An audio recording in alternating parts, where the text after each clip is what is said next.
Darling.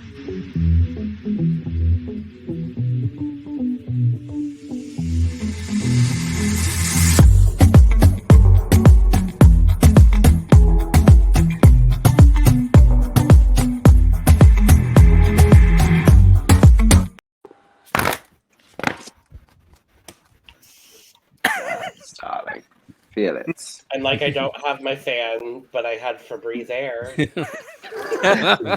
Everybody else has a Yay! Like it didn't get in my coffee. That's kind of all that matters. But hello and welcome to The Cup, the Currently Unnamed Podcast, where we put the real and the tea in reality. And you can always come to us first to quench your thirst. I'm Logan Murphy, a San Diego gay, because I'm currently on vacation. Can't stop podcasting. But because of that, I got a new mug. Ooh. So my cousins and I speed ran the San Diego Zoo yesterday. The whole park in 3 hours. And it's one of the biggest zoos in the world, I think. Yeah. But I picked up this beautiful mug, so that's awesome. We're drinking out of this one. I'm not gonna do the merch plug because I know like 3 other people in here have the merch. So y'all. I mean, hello. I am Lana, your resident diva, here to give the tea, spill the tea, and drink the tea because you know I love me some tea. Yeah,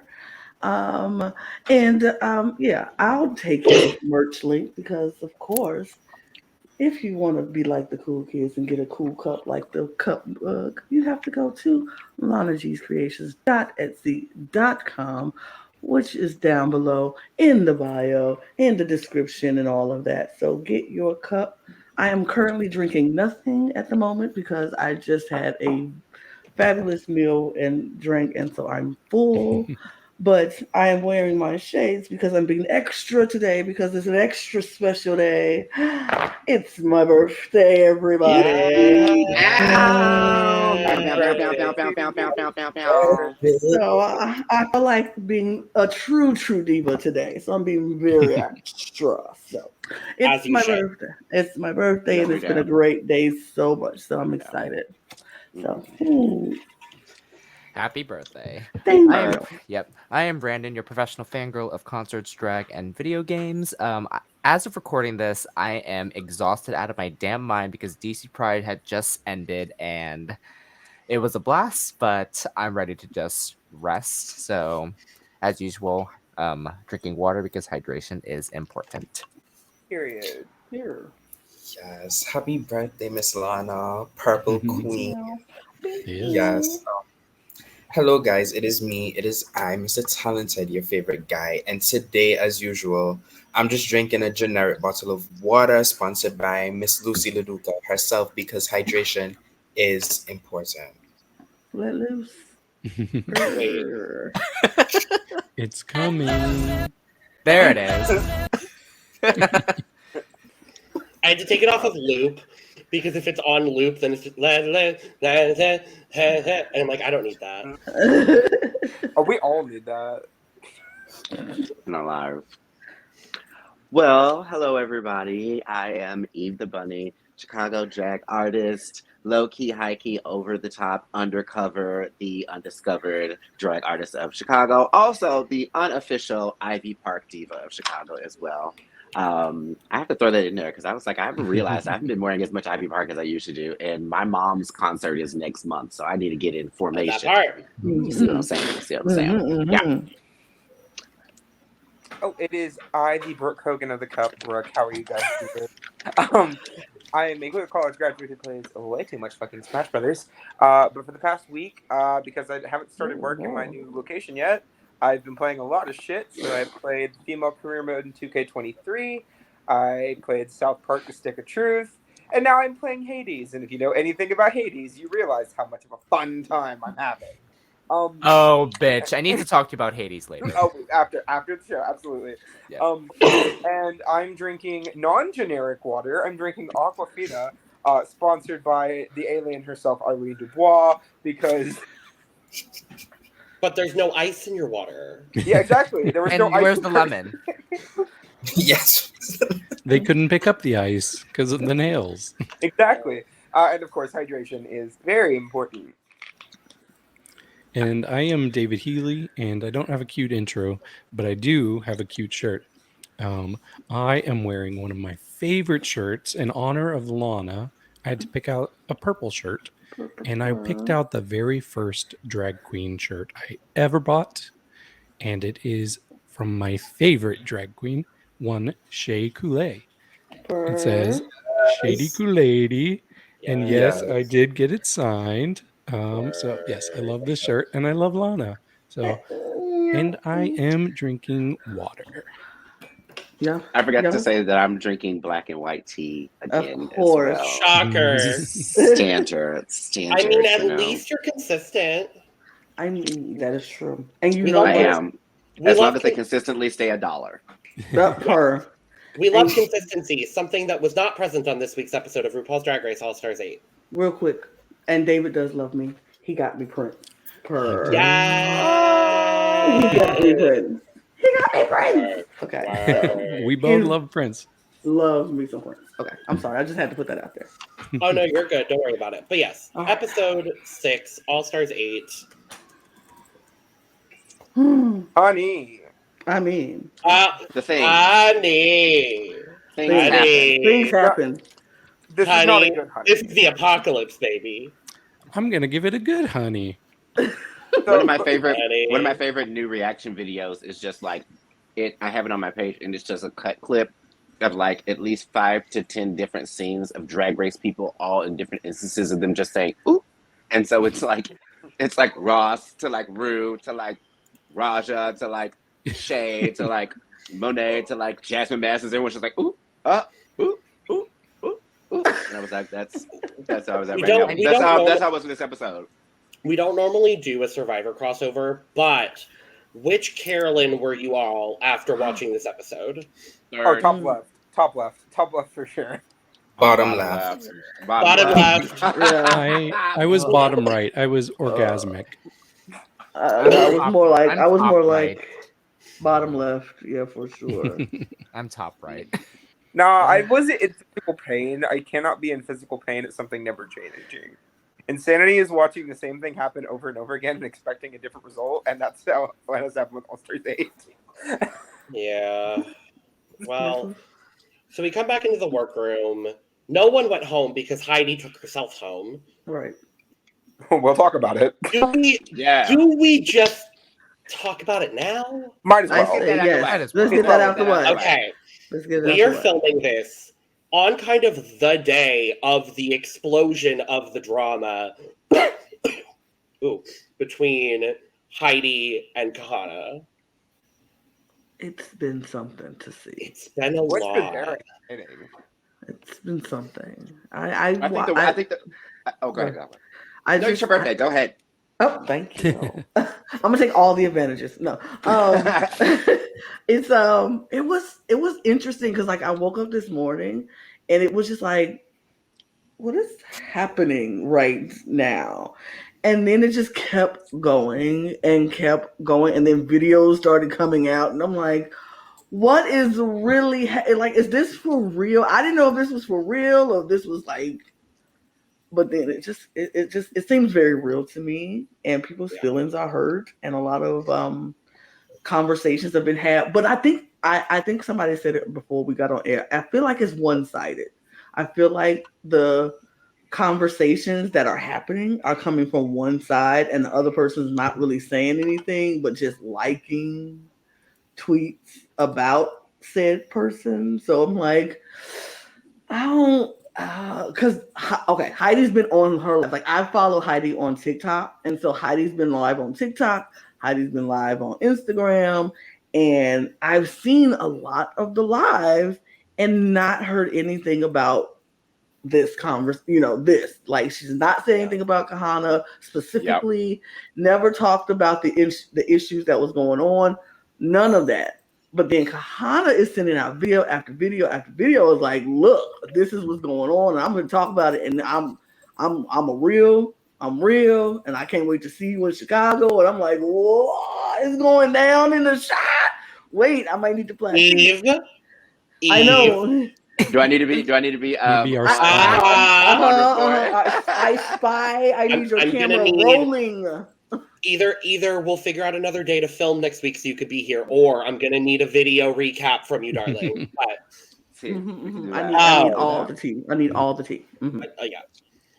But yeah, Do we have any other thoughts on this? Yeah, go ahead, Eve. Sorry. I also was like, it does seem like the way that it's coming off online is it's becoming almost kind of a one-sided thing, even with the fans jumping into it. Because of course everyone is just kind of co-signing whoever they like the best between the two people.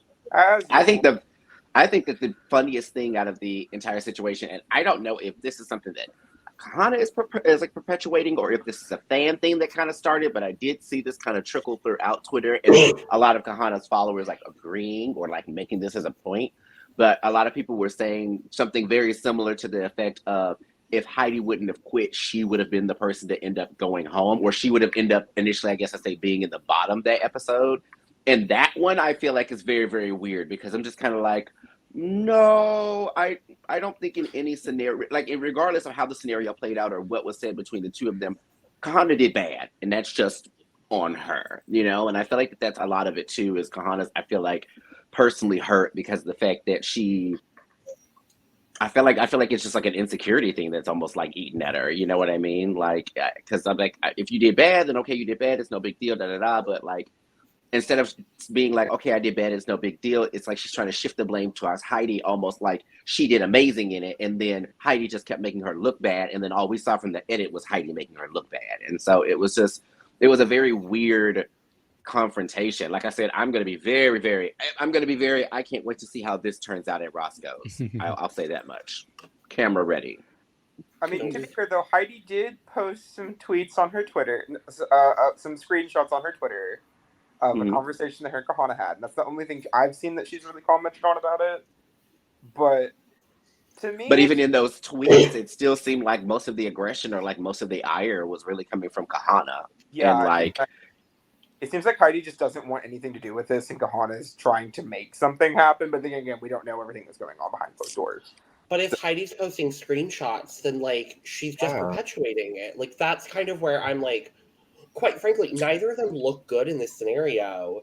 Taking two different approaches is fine, and like doing whatever you want to do is fine. But like Kahanna putting out all these videos, it doesn't look great. Heidi posting all these screenshots, that doesn't look great either, even though she's kind of doing it in this more like subtle way of kind of just like, here you go crazy to the fans. But like, it's just weird. And like, what we're learning overall from this cast is just like there's a lot of underlying drama, period, because I've heard other things about other people, and I can't really talk about that drama here because it involves spoilers. So I'm not going to speak on it here. If you know, you know. But it's just like this season is turning out to be this like weird drama-filled mess that none of us kind of really expected. I still will 100% co-sign and say that I don't, even though Kahanna changed her name to Kahanna the Villain, I still feel that the villain is production. That's just me. Agreed. I do feel like a good amount of this all stemmed from their kind of sleight of hand and smoke and mirrors that they've had with the show. And if they would have just let the show honestly play out the way it needed to play out, half of these issues that, you know, they've been creating or have dealing with, they wouldn't be dealing with. It was just, yeah. As somebody who has really enjoyed both Heidi and Kahanna this season, it kind of hurts my heart to see this happening. And I know it's because it's fresh. They're watching it on TV. But unfortunately, they have to play out this drama on such a public forum. And fans are just egging it on, which I think is kind of ugly. And I just hope that they can find peace, whether they become friends again or if they cordially like go their separate ways. But I wish fans would kind of stay out of it. One thing I will say, and I'll just throw this in there, is one thing I found extremely funny out of the entire situation is almost everyone else in the Drag Race franchise commenting on it and being like, is this real? Is this really happening? Like, are you guys joking? What's going on? And I think Carrie Colby made me laugh the hardest because she was like, "Well, no, you and Heidi should just you and Heidi should just get together and make a makeup palette, and then that way it's almost like you guys win the $200,000 that way." And then somebody commented and was like, "But Kahanna's still in the race," and Carrie just said, "Okay, let's be for real. Kahanna's not going to win this." And I was just like, I mean, I thought that was hilarious. Regardless, it is a messy situation, and we will update you next week with some drama from Eve, hopefully. Mm. Come on now. Bunny on report. Bunny on the street. Yes. Bunny on the street, baby. Bunny on the street. That needs to be a TikTok series. Bunny on the street. Bunny on the street. Ooh. Randomly, I have thought about coming up with my own podcast because I was very inspired by the other Twitter drama that happened today with the guy from One Girl, Five Gays. If you guys saw anything about that. No. Oh, okay. So you did. Okay. Well, for the ones who did not, there was a tweet that someone made, and they were basically it was just like a goading tweet of saying like a certain demographic or a certain aesthetic of people aren't attractive, just to make everybody of that aesthetic or or demographic retweet it and say, I'm attractive. Here's my picture. So someone had made the post about Indian American men. So this guy retweeted it and said, "No, I'm attractive. And post this picture." Apparently that guy's name was Ish, and he was one of a former cast member of the show One Girl, Five Gays. That was like a kind of open forum type talk show that was done in Canada. The episode in question that someone found him in apparently had him stating that he had a sexual fetishization for Black people. And the reason why is because he felt it freeing and liberating for him to be able to refer to them as the N-word during sex. Honey. Yes. So he got very, very well dragged all throughout Twitter, and his account is now deactivated. As he should. I did see Bombay as well. Shared a picture, and Bombay was looking good. Well, I'm just saying. Bomb looks good. But yeah, I was like, oh my. But I was thinking it would be very funny if someone came up with like a One Queen, Five Queers type show or something like that. Doesn't that it was exist? maybe like, yeah. Well, I think they did something Brooklyn like that with Heights. Brooklyn. I was going to say, wasn't it Brooklyn Heights?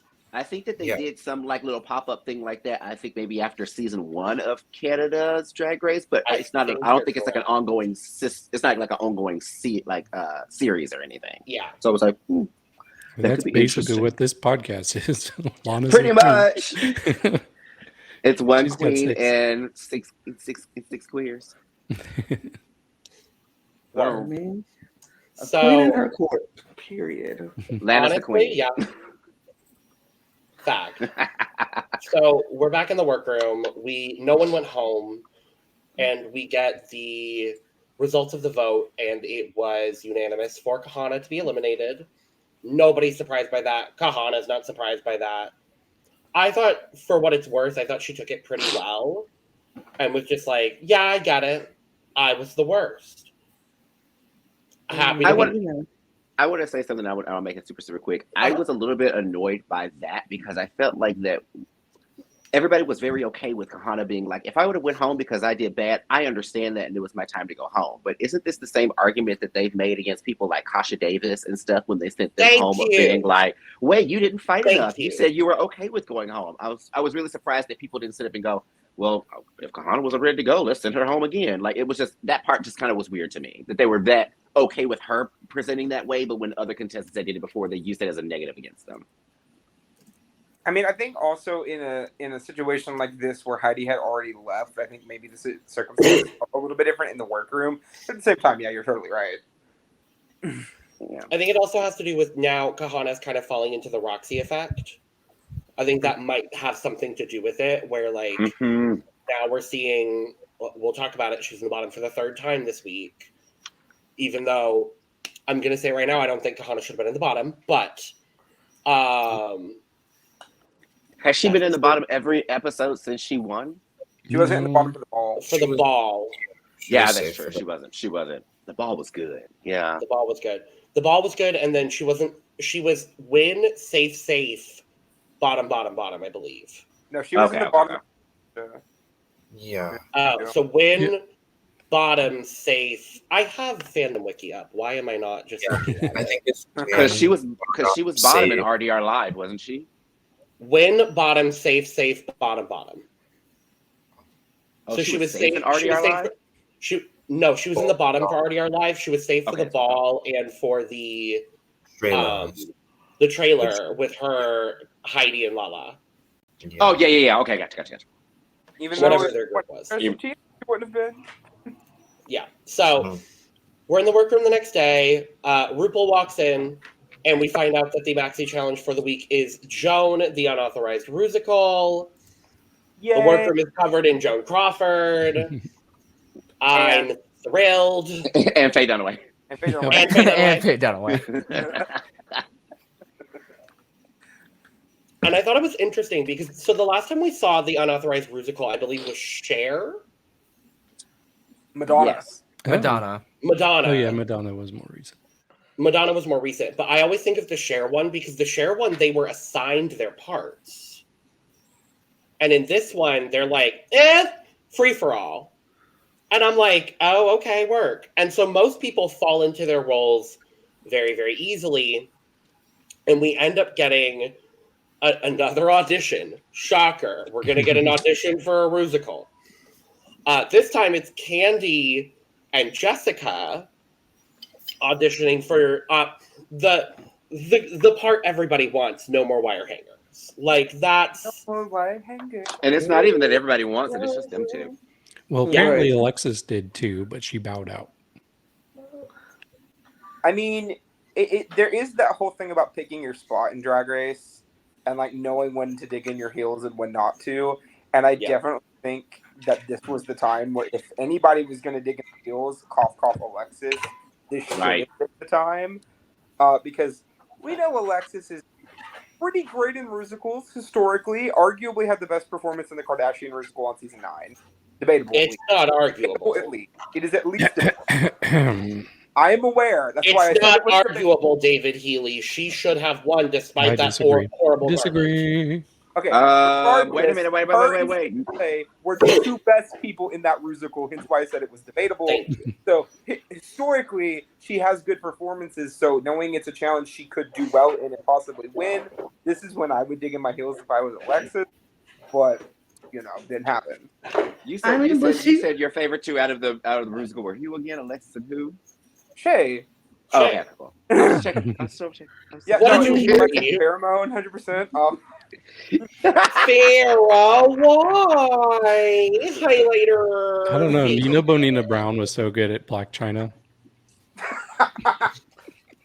No. And with that, we're going to move on to. About to say, we're gonna be here for 3 hours. We're filming. We do the recording with Leland. Love to see Leland. Always. All Sure. the Rusicals have been good. He's not Lucian Piani, so we love to see him. I was about to say he's not Lucian. And then we're doing choreography with Adam Shankman, which is a big deal. I love that. I love One of that. the- Like, So you think you can dance trash? I lost my mind. Oh, that's where I knew was like, oh my!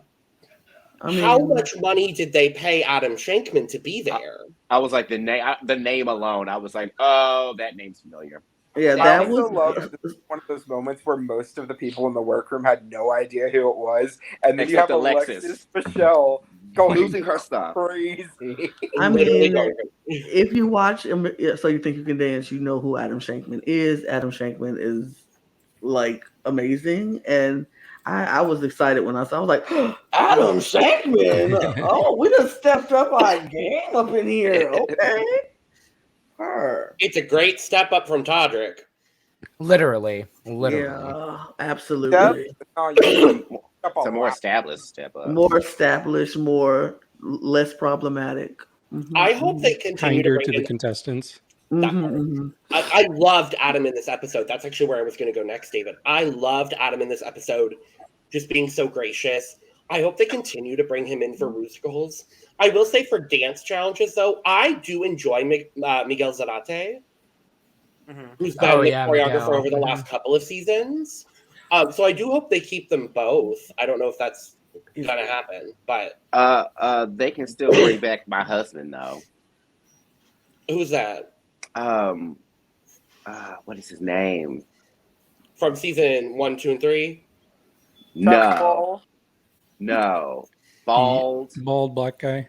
Yes. Oh, I can't remember. Jamal Sims. Jamal Yes, Sims. Jamal, yeah, Jamal. Yes. Yeah. I can always bring back Jamal. Yes. Jamal can always come back. It can literally just be Jamal and Adam for like Adam for the more Fosse dances and bring Jamal in for the more hip hop Could you stuff. And that'd be great. I mean, I have a list of choreographers they can bring in, but that's because I watch a lot of So You Think You Can Dance, and so it's a lot of amazing choreographers. I'm like, you should They should them bring in. Travis Wall back again. Travis Wall should come back. Absolutely. Bring back Absolutely. but she's I probably Manny McMichael. Oh, I threw this out into the ether just because of the fact that they did drop her name last season. So if they were able to somehow get some kind of deal and snag Naomi for like an actual ball challenge or like an actual like ballroom runway Vogue setup situation, that would be amazing. I love I how would scream. up on Drag Race. It would be Drag Race would be getting to the point not even second, but freaking third, and I think that's hilarious. Yeah. Because Naomi was on freaking America's Best Dance Crew too, and no one ever talks about it. Icon. Yeah. No one ever talks about it, Brooke. Oh, They I talk mostly about it a lot. I love it. I was like, they mostly talk about Lil Mama being transphobic the entire time, but Well, that's the thing. But okay. Anyway. Moving on. choreo, they do the things. Mhm. Workroom the next day. Nothing much happened. I mean, just a lot of talking. I've been noticing that a lot with a lot more of their performance-based challenges. We're not seeing a lot more of the rehearsal process. I felt like that we used to actually see them going like doing parts of the scenes and a little bit of the lines and stuff. And now it's just like you'll see a little choreo, a little vocal training, and then the next day, it's like boom, elimination already, and we're like, oh, I guess I just really have to, I mean, see what it is. For me, I prefer it when it's a live performance like this, where it's harder to edit. I know they do multiple takes, but I don't like it when it's something like the trailer challenge, where it's edited and they can choose the best take. But when it's something like the Rusical, where they're on the main stage and they can't really edit it too much, then I don't mind not seeing the rehearsals. Got you. I think that breakdown in what we're seeing of the rehearsal process also comes down to the fact that I believe Rusicals as of recent seasons have been 3-day challenges. And so they'll do the first day where they get the challenge, they do the recording, and they film the start of the rehearsal process. And then day 2 is a dark day where they're just learning and rehearsing and going over it over and over again. But camera crews aren't working that day. And so they have camera crew take off the second day. Third day is then elimination day when they actually do the performance. I believe that's what I understand it to be. So, but let's just talk about the Rusical. Mm-hmm. Guess what? It's Adam Shankman. As it should be. As it should be. So let us. Oh Lord. Quick question. Are we gonna talk about Ru's look before or after the Rusical? I didn't pull Ru's look, but we could talk about it now because it is fantastic. It was interesting.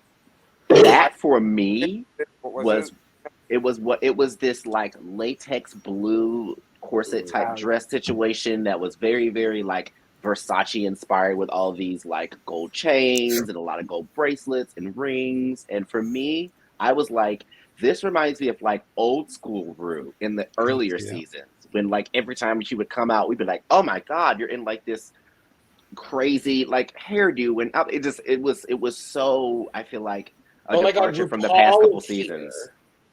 Like no sweatpants this time. I just didn't like that. Oh no, it's definitely still a 2-piece garment. Yeah. But like the past couple seasons, I feel like that it almost had been like Bianca Del Rio style dresses. I feel like I've been seeing a whole bunch of outfits that were like all the same silhouettes that she likes, like a bodysuit with one arm or, or a dress with a roughly this or whatever, but just in different colors. And like, this was something where I was like, oh, this is different for you. I like this. Yeah, she looks great.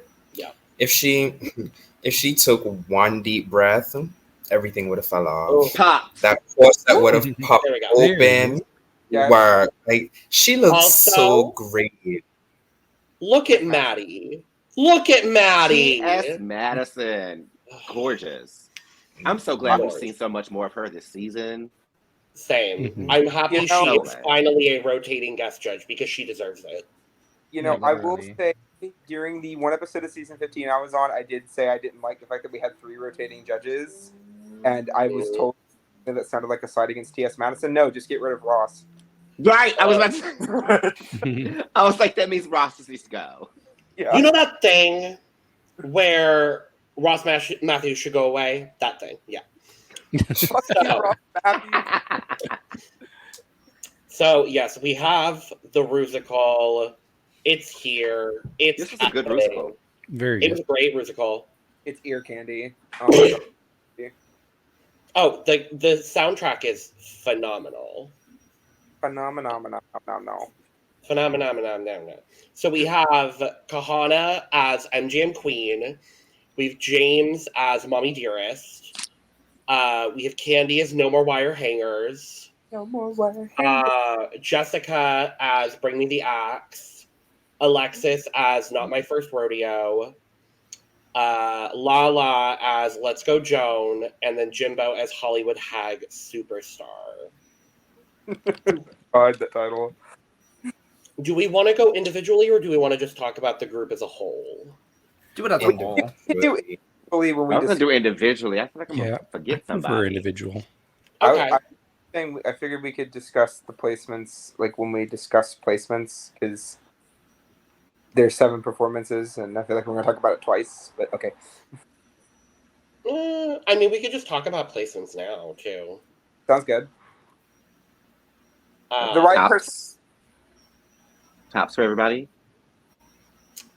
Oh, I like that. Yeah, let's go. David, we'll start with Okay. you and go across Yeah. your top 3. My top 3 was the top 3 of the night. So I had no complaints about who the top 3 were. And they were Oh, Lala, Kandy, and Jessica. my top 3 upon rewatch were Kandy, Lala, and Alexis. My top 3 were Lala, Jaymes, and Alexis. Ooh, okay. I feel like I have a 4. Like I feel like everyone should have gotten critiqued. Is 7 of them have I like absolutely a agree. low and like 4 tops because Alexis did an amazing job. Her runway 8 down. From We'll the talk pictures about that it. I've seen, she looked the most like Joan Crawford. You know, I'm not really too familiar with her, but from the pictures that I've seen, she looks the most like her. Mhm. So yeah, I'm gonna have to say Lala, Kandy, Jessica, and Alexis all did a great job. Fair. Yeah, for me, my top 3 was Kandy, Lala, and Jessica. So the top 3 of the week. For me, it was Kandy, Lala, and Alexis. I am also going to echo that and say Kandy, Lala, Alexis. I think it was clear for me. It was clear that there were 6 really good performances and 1 that wasn't as good. That should have objectively have been at the bottom. Are we I gonna thought there are name two Are we- that are we- weren't as good. Are we now gonna say? Are we now gonna talk bottoms? Bottom 2. Bottom Bottom 2, David. David, you're up. Okay, I think that Jaymes and Jimbo were the bottom 2. Okay. I would have said Jimbo and Kahanna.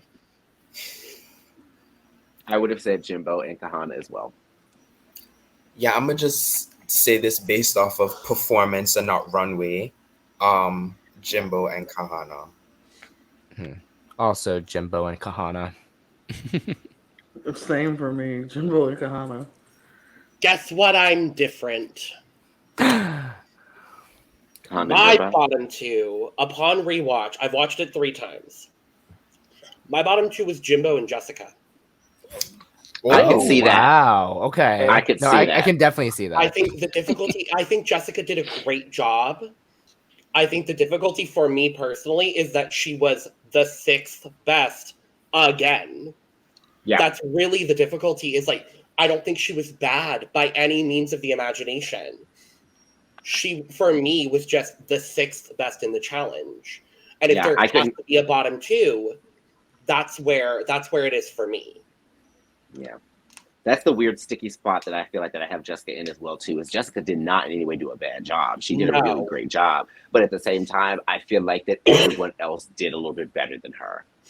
Except for the people that I would have put in the bottom 2. So yeah, I see what you're saying. It's one of those kind of things where it's like you just happen to not be one of the top 5 best ones that was there. Yeah, because I thought it would have been my 4th as well. I would have had Jessica's 5. So I agree.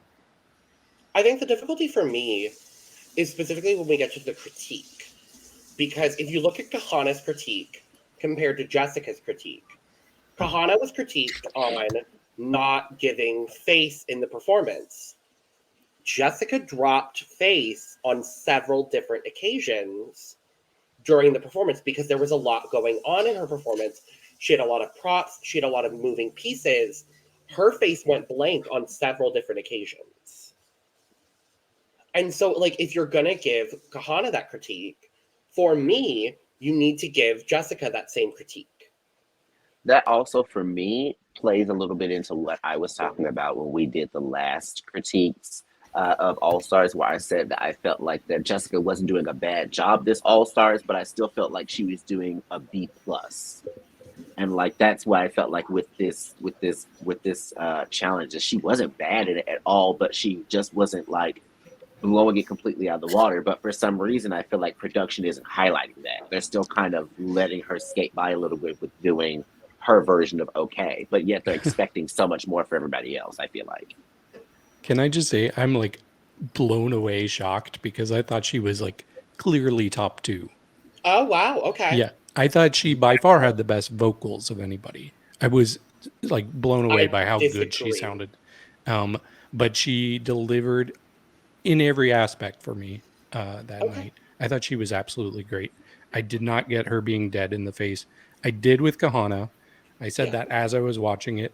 I also kind of got dead eyes from Jaymes, which was my biggest issue with Jaymes. It did happen on several occasions for Jaymes as well. But to me, part of the reason it worked for Jaymes is because Jaymes is playing a character who's like supposed to be like a little bit of like no emotion with their kid. Right. That was yeah, but I think it's always like that with Jaymes. Like there's something about her eyes that just like she looks down all the time, and you just see her looking down. And I want her to be at least eye level with the camera. So I don't know. That's fair. Mm-hmm. I also want to say as well on the topic of Jimbo, because we all did say that Jimbo should have been in the bottom. Mm-hmm. Again, I honestly don't think Jimbo did a horrible job. I thought Jimbo was serviceable. I thought it is the best dancing performance we have ever seen from Jimbo. It looked like there was a lot of effort put in. Sorry, Eve, go ahead. Mm-hmm.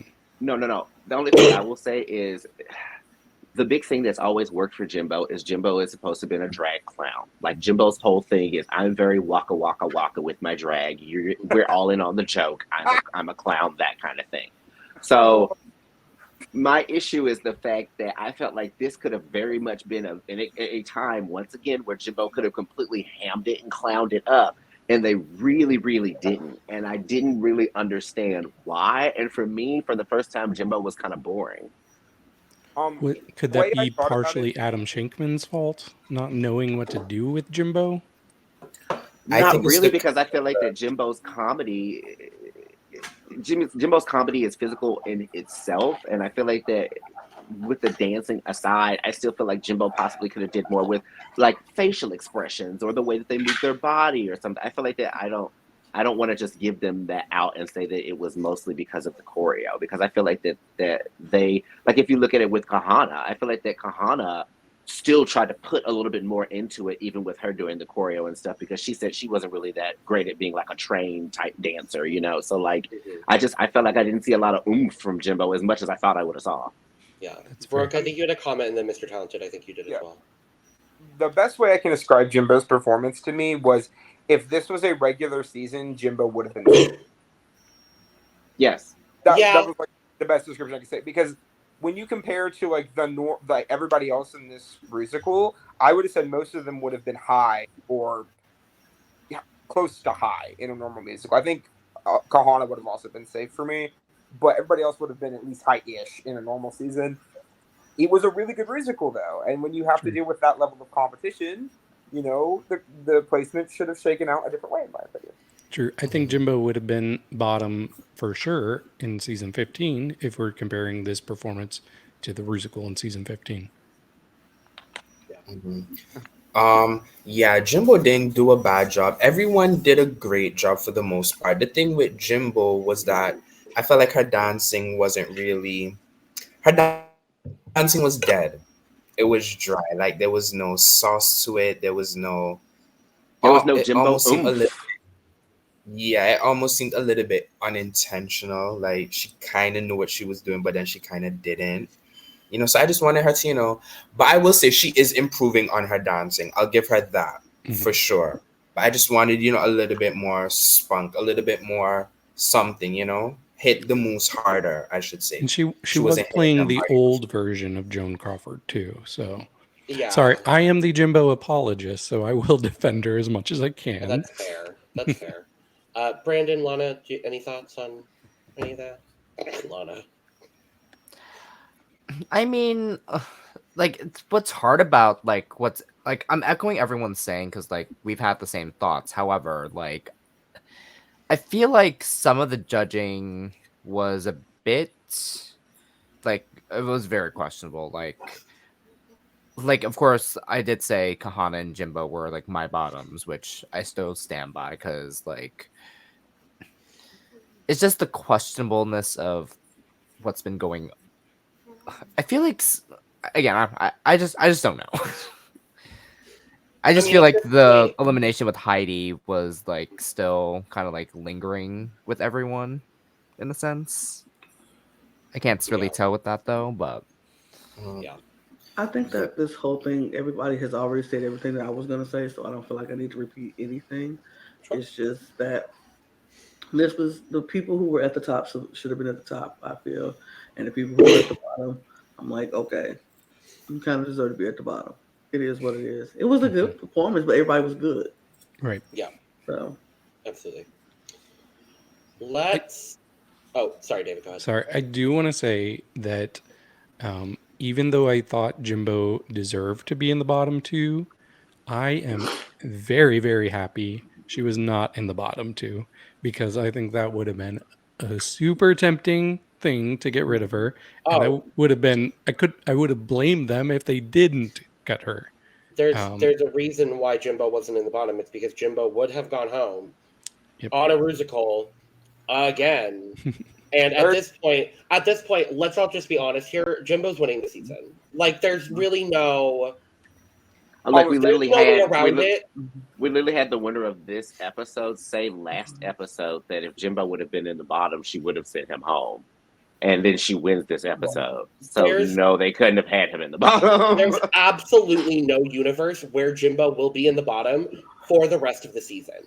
I can just say that now. Like I don't know that to be true, but I know that to be true. I'm here for it. I'm not, because I think she should have been in the bottom this episode.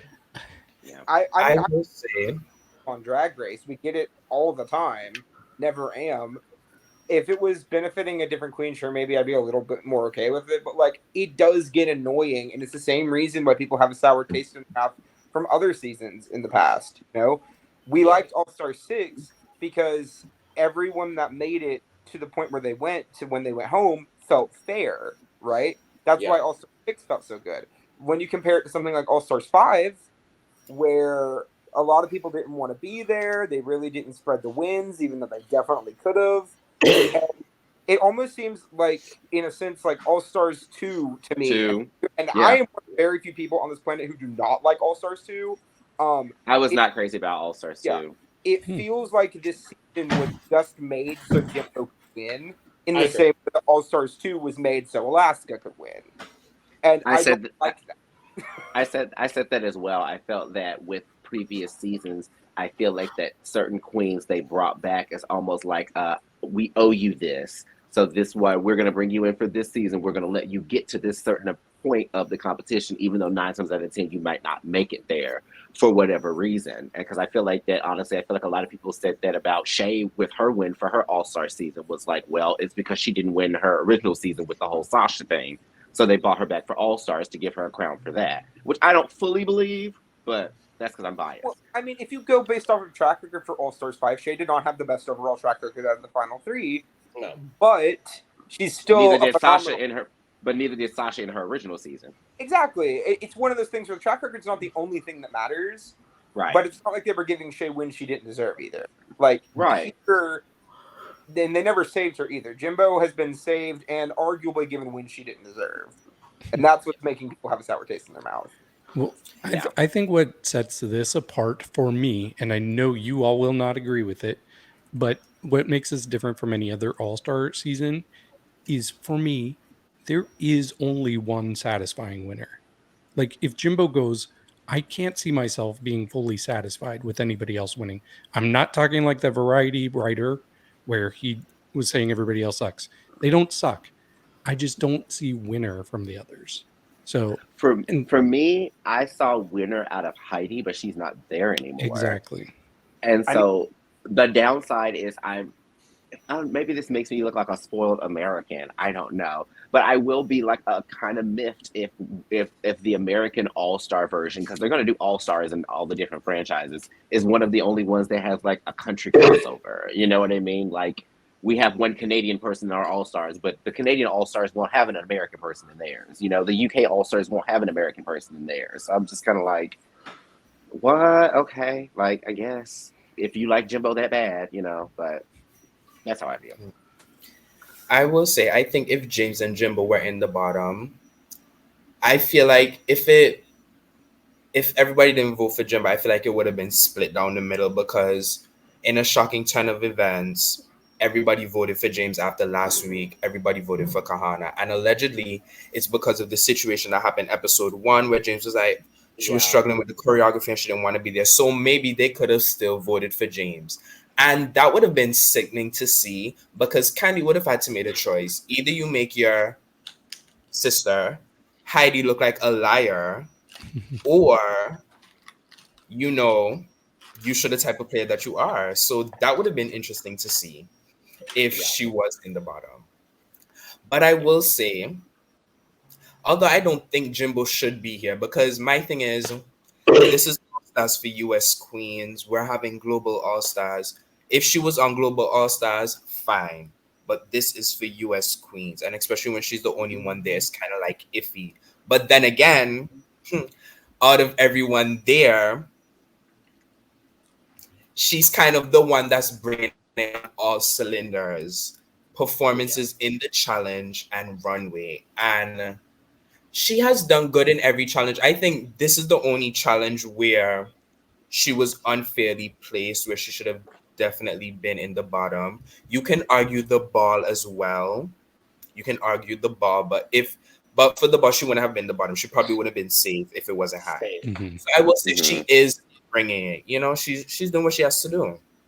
Yeah, because like with my idea with the whole her being a queen from another country in the U.S. version of All Stars, I honestly would have made the same. I would have made the same argument last season of All Stars if the Vivian ended up winning. I would have been like, okay, well, I love you, Viv, but why is it that we now have a UK star in the U.S.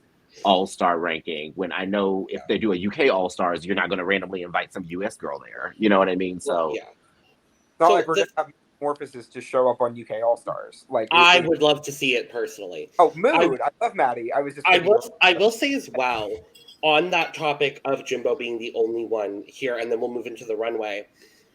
Jimbo allegedly was not the only international queen asked for this All-Star season. Really? Allegedly, everything is alleged, but allegedly, Jimbo, Cheryl Hole, Janie Jacquet, and Pangina Heels were all asked for this season. And up until pretty much last minute, Cheryl Hole was on the cast. Yeah, I saw that as well. I think it just was. There were a lot of queens on UK versus the World. They saw how UK versus the World went.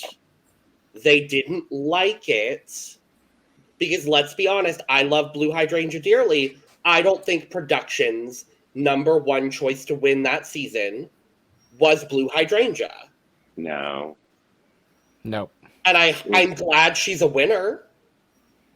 Do I wish Mohart was the winner instead? Yes, personally, Yes. I do. Yes. However, I think production and Rue saw that UK versus the World did not work as well as they wanted. And they decided, hey, maybe we'll test out this Global All-Stars thing by throwing a couple international girls in and seeing what happens. So that, to my knowledge, is what was going to happen. I mean, regardless of if Jimbo should be on this cast or not, we can all agree that Jimbo should have been in the bottom at minimum this week. Yeah. So, regardless. Yeah. Runway. And I will Runway. That's a Runway. different question. That's a different response. I have to say. Yeah. Can we also Category- give a mini? Can we also give a mini quick applause with this category and say thankfully no one did blackface, which I'm very very happy about. We had whiteface apparently Because in the challenge. baby, I was going to be very annoyed if I saw one brown face walk down the aisle that was not Lala Ri. I was going to be very annoyed. I'm like, baby, you can do Grace Jones without doing that. But I want to also say I love that they did Grace Jones because Yeah. I feel like it's about damn time. I feel like we don't give all these beautiful black queens enough the recognition that they deserve. So Yes. I am very happy that they did Grace Jones. Grace Jones is a drag icon legend. Like, if you ain't feeling Grace Jones, I don't even know what you're doing with your life. Like, what do you do? What are you doing with your life if you don't understand the power and the grace and the beauty of Grace Jones? Period. Pussy. Love my sissy should have been a guest judge. Oh my god, I would have screamed. That would have been so that would've been good. gorgeous. Oh no. Slave to the rhythm. Oh, Slave oh, to the rhythm. to the rhythm. Bring Make it sure you finish that. For context, Love Miss Sissy was on Drag Race Holland and was eliminated on Snatch Game doing Grace Jones. So, R.I.P. yes, Night of 1,000 Grace Jones is first up. Kahanna Montrese. We're gonna go very quick. Everybody, please try to actually do 2 or 3 sentences this time. Some of us like to do a little bit more. I know, myself included. I am speaking to myself at this moment. But we'll go in reverse order. So we'll start with David. I like what we're doing today with the reverse order. So we'll start with David. Okay, I don't care if this is another showgirl look. It's different, it's unique, it's beautiful. Not her best, but I still love it. It's an 82. See, I care that it's a showgirl look. We're up to 4 now. I'm over it. I'm done. Do something new. The outfit's good, but like I need new. Show me versatility. I don't care if Assange doesn't want a fucking turtleneck. It's a 25 because she's using the same shit over and over again. I as well am not ridiculously crazy about the showgirl again, only because the fact that I feel like we have seen it multiple times. I feel like that if we had only saw it once before and then this popped up, but it was a showgirl version of Grace, then I would like it a lot more. Also, I feel like the rose petal flowers on the bottom part of the dress look cheap. 75. Yeah, I agree with you guys. It's like if we're gonna critique one girl on doing the same thing, we have to do it for all. Her is no exception. I feel like this is a runway where you could have done something outside of your comfort zone. You're really supposed to embody the Grace Jones. Showing this outfit, like the outfit by itself is sickening, like sickening. But not for this. Absolutely not. It just goes too far from the original idea for me. I'm gonna give her like a 30. Yeah. Okay. I mean, I love this look, but I do kind of agree. Like, again, even though I love Kahanna down because, like, again, she's my favorite this season. But when you compare these two, doesn't seem like the rose petals were needed. Like, it needs like, it kind of has to like kind of match. So, in my honest opinion, I have to give this a 60. Where's the Grace Jones? That is the question. Where is the Grace Jones? This is Showgirl, not Grace Jones. I give it a 30. Period. I wish she had just done a direct replica, honestly, because the original is so good, and it's one of. Where's the hula hoop? Yeah, that part. I was gonna say. Why?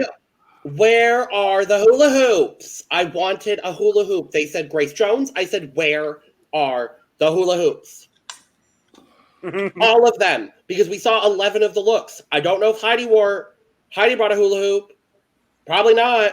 I'm not paying to see her looks. Love you, Heidi, but I'm not paying that. Yikes.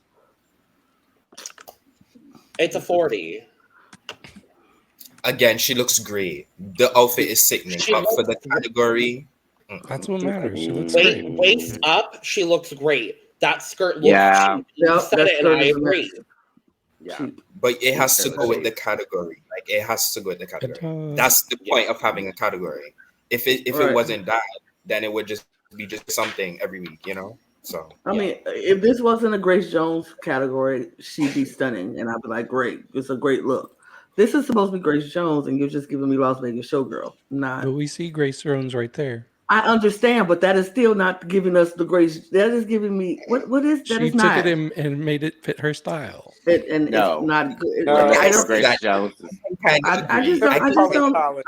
I'm about to say the color palette is it. It's not embodying Grace Jones. Headpiece. It's not embodying Grace Jones though. The attitude of Grace Jones is giving me cute showgirl. I normally always respect your opinions, David. This one I do have to disagree with you. I respectfully disagree because it's definitely respectable. I just don't, and it's more about the embodiment of Grace Jones that it's not giving me the attitude of Grace Jones. It's giving me the color palette cute. It's giving Kahanna. Showgirl. It's giving Kahanna. It's not giving Grace Jones. It's not giving when Grace you're supposed Jones.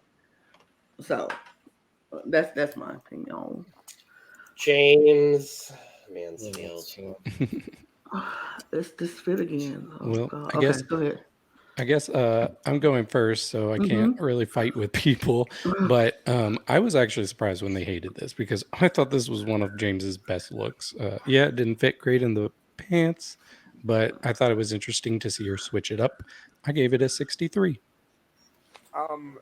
Again, as probably the final time I'm going to say this all season, as president of the Jaymes Mansfield Club, I also didn't hate it. I didn't love it. I definitely thought it was on the weaker end of this runway.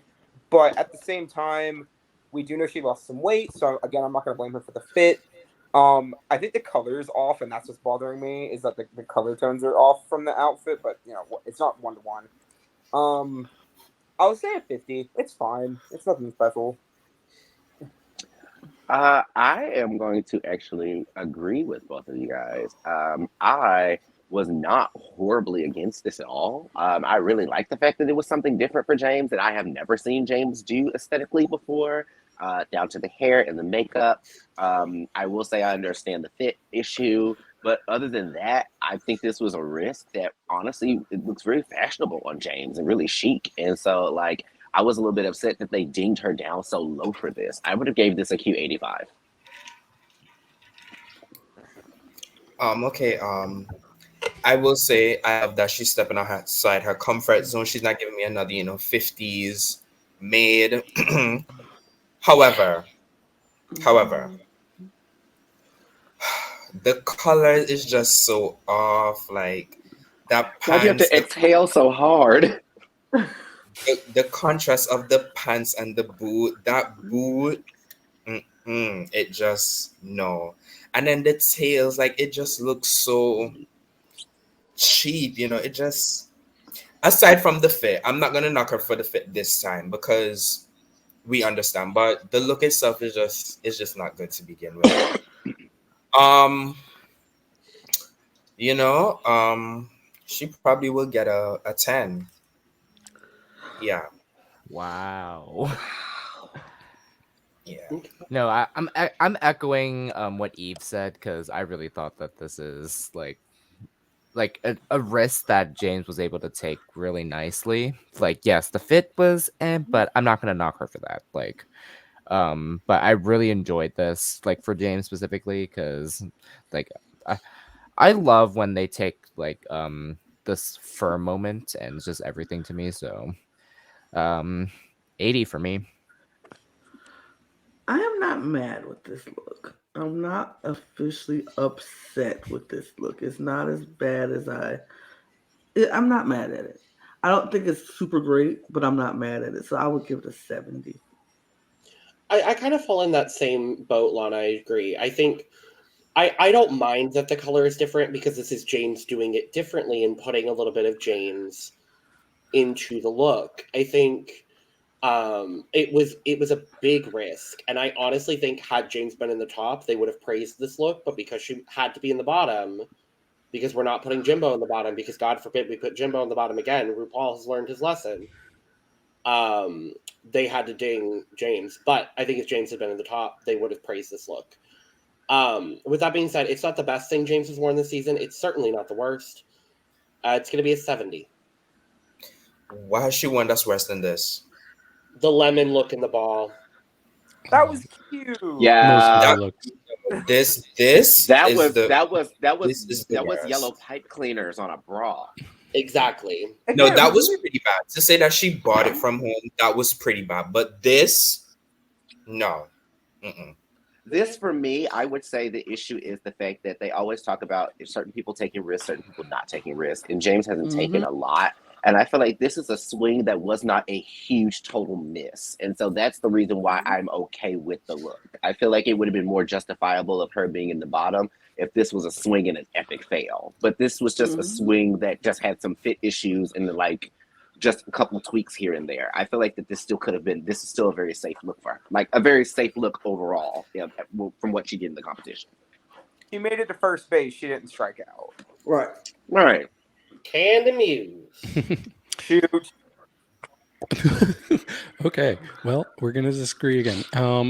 So at first when I saw this, I thought, okay, and then the more I saw it, I'm like, those just look like cut up boxes on her that are like sagging and falling apart. It looked like a design challenge, and it was a little rough. It was my least favorite of the night. I'm giving it a 40. Bitch. Holy shit. Okay, no. To all of that. This is probably my favorite runway of the night. I fucking loved this. This Red Grace Jones. I love the design of it all. It's giving interesting angular movement. Yes, and no, I just love the whole thing. For me, this is full. This is great. Really? Well, for the first time on the runway,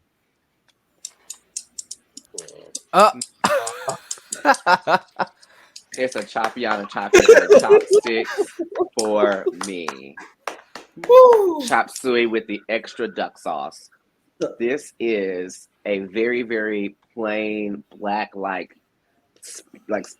tube dress that has cardboard on it. Like it's one of those kind of things where it's like it looks like she made it, and it's not saying like it looks like she like sewed it. It looks like she folded it and glued it. Like it looks made. Like I'm not really a fan. My favorite part of the entire thing is the headpiece, and that's it. The rest of it, I'm not crazy about. 15. I'm gonna okay. Yes. David, I definitely agree. The shapes just look very droopy. Kandy, I love your legs. Gorgeous legs. How Girl. many outfits am I gonna see them gorgeous legs? She Again, thinks she's if I'm Naomi gonna see Smalls. one queen, she needs to change her silhouette. then I'm gonna say for everyone else. Now this take away the little design thing, it doesn't even go past like her. I don't even know what to say. It looks like it doesn't go past her like the area of her stomach a little bit. It's just like halfway up down her body. I wish it had been a gown to the ground. Then I would have liked it better. Again, the shape, the angles they're just not flattering. I love the exclamation K though. Here for the branding. This Oh, I honestly, just noticed that was a K. Yeah. Mm-hmm. yeah, Oh, I like the hat even more now. It's still a 15, but I still like the hat. probably as well gonna. I'm probably gonna give her a 20. I was confused that they love this so much, but Initial watch for me, I actually like the concept because of how like it's different, like with the whole boxy. But I do agree like with the fit of how it's like supposed to be for Kandy. But again, like kind of like comparing with Kahanna, like with all her showgirl look, like the same silhouette we're getting with Kandy as well. Now, again, I also love the exclamation K because it is clever on the exclamation point from Grace here. Now, the thing is for me, in the Grace's picture, can you tell like the front panel's like a more fuller box? yes, Yeah. Kandy doesn't have that, so like that. the shapes are more structured. Mm-hmm. Yeah, so that's how I'm like more trying to compare that. If I were to like compare the two, but by any means, concept is great. Execution, meh. So I have to give this 55.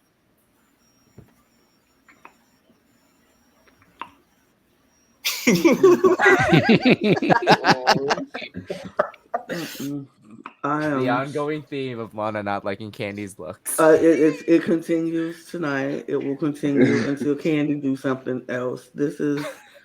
I don't have chopsticks or nothing, but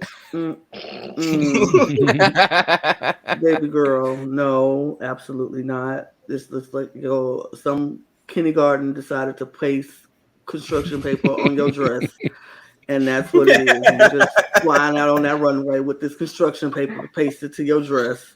It's not cute. And what is that wrapped around the bottom of that around her hip? Like, I think it's the red triangle thing from the top. It's another triangle.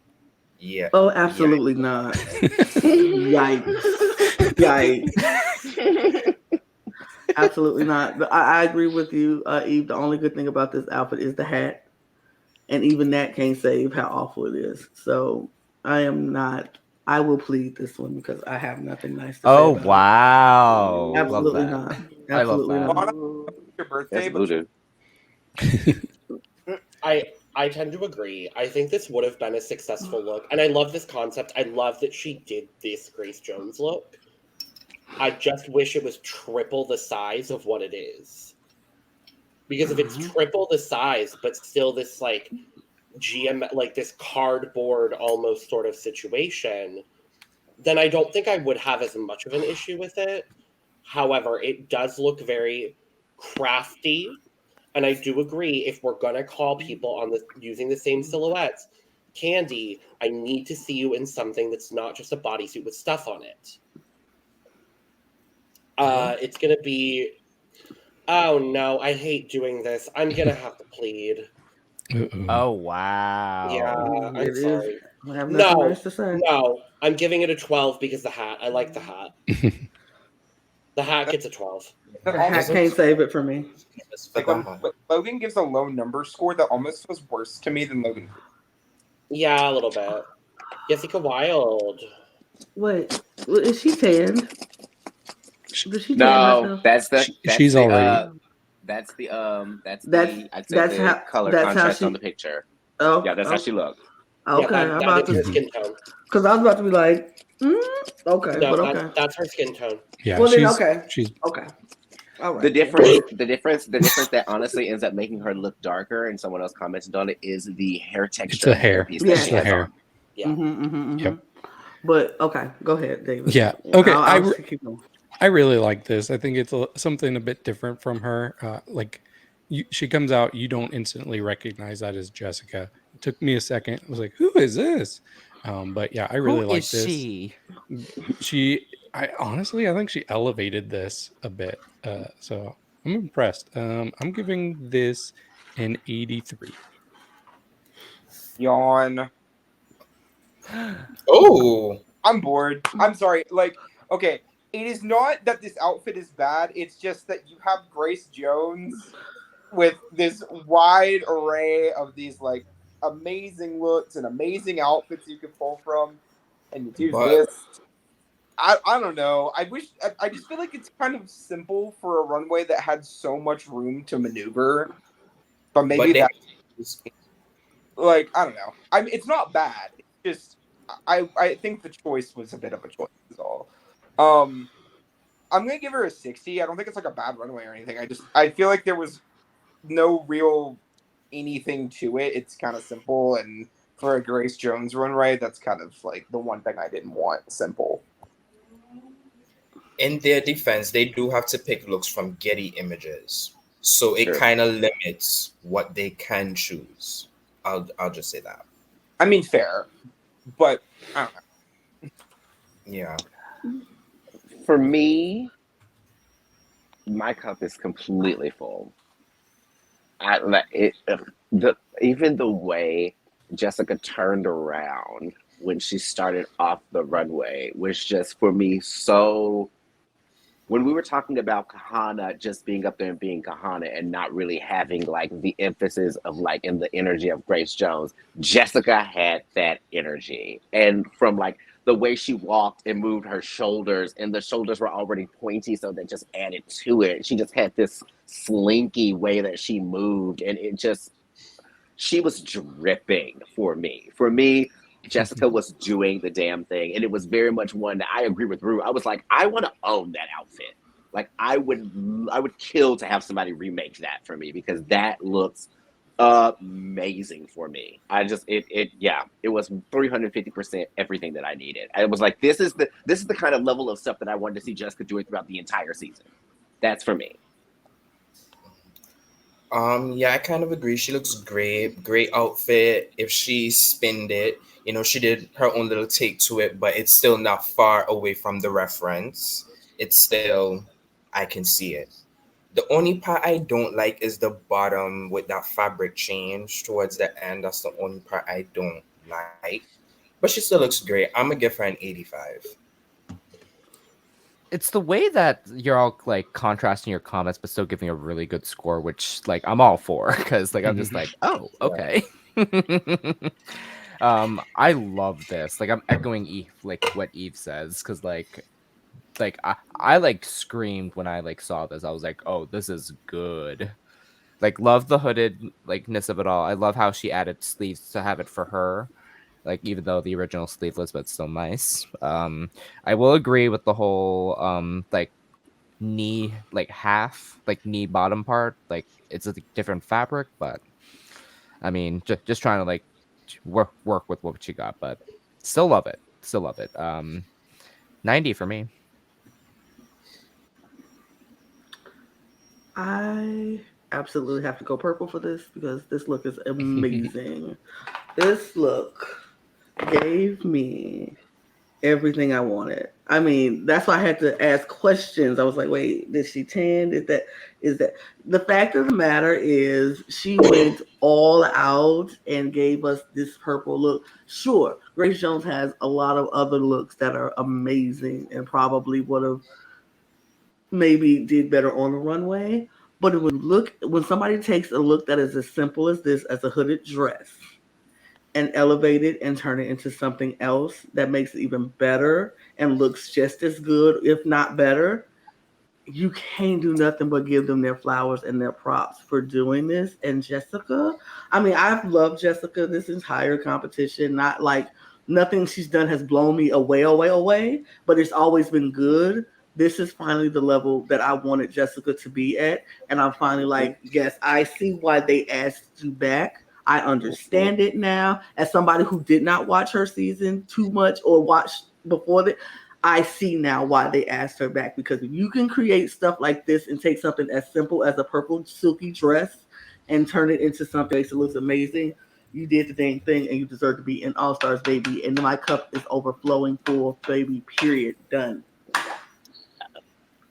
The fact that this is considered a yawn, and this is no shade directly to Brook, but the fact that this is considered a yawn when this is one of the most iconic Grace Jones looks ever is a little interesting for me. The designer that made this is also the designer that made the iconic hooded look from A Day to Kill. So same designer, same concept. This is perfection in every possible way. Jessica did everything that she needed to do. She did what needed to be done. To be done. My cup is overflowing. She did. Yes. She really did. Ah! If any of you bitches say anything negative about I this, hate it. I'm joking. Well, hey, David, go ahead. don't steal my thunder before I can say it myself. I just have to say it, David. I'm sorry. First of all, Lala Ri. the judges for having any critiques about this are insane, and they pissed me off. This was the best of the night for me. I was in love with this. This was drag personified. I've been hot and cold on Lala, but she really nailed it tonight. This was her episode, honestly. This was great. I give this a 90. I mean, honestly, I thought it was kind of fun. Kidding. At least by me. This is objectively. I mentioned that the Candy's look was my favorite. I kind of blanked on this because I wasn't thinking about it. This is probably one of my favorite runways we've had all season. Definitely my favorite of the night. Ever since my save it to Candy, you were bumped to number 2. My apologies. See, this is what I meant though, because this is what I think of when I think of Grace Jones. It's like elaborate, over the top fashion, right? And that's what I'm getting, and it looks so fucking on her. Also, I love a good thigh high moment. That this is overflowing. It's outstanding. Golden boot wear. For me, I love this. I think it's amazing. I think it's very sickening, very iconic. The way that she walked and her presence and everything was very Grace Jones. And I think for me personally, when it comes to what I'm looking for, I guess I'll say when it comes to these runways, it's not just so much wearing an outfit that's recognizable that Grace Jones wore. It's having a lot of it's being able to pull Grace Jones. It's being able to like embody Grace Jones in what you're doing. And of course, the look will still need to be on par with something that she wore. But I feel like going back with Kahanna and Jessica, I feel like that was a little bit of the difference. I feel like that if you wouldn't have told me that the runway was Grace Jones and I would have saw Kahanna and Jessica both come down the runway, I would have been like, okay, Kahanna's doing a runway, like a showgirl thing, whatever. And then I would have been like, oh, Jessica's giving me like this Grace Jones kind of vibe. I don't know where this is coming from, you know? And I was getting this a lot from Lala too. I feel like that because I'm not super familiar with this reference, but at the same time, the way that she came out and sold it and the power behind it was like, yes, she's emoting Grace Jones. I'm getting it. I'm buying what she's selling. So for this one, I would say my cup is overflowing too. I thought it was lovely. I lived for the oversized bow in the head. It was cunt. Yeah, she looks great. And I don't think it was fair for the judges to hold her to a higher standard and say that because you look kind of the most like Grace Jones, we expected one of the iconic ones. I don't think that's a fair critique. If you're going to say that to her, you should have said that to the rest of them. Like, let's not judge on a race not, base. Mm-hmm. Yeah. Let's not be unfair. Yeah, she looks great. Yeah, I'm gonna give her a 95. Yeah, she looks great. I fucking love this so much. Again, I don't know what the judges were on when they said that this was meh. Like oversized bow, everything, the mask, I was like overflowing for me.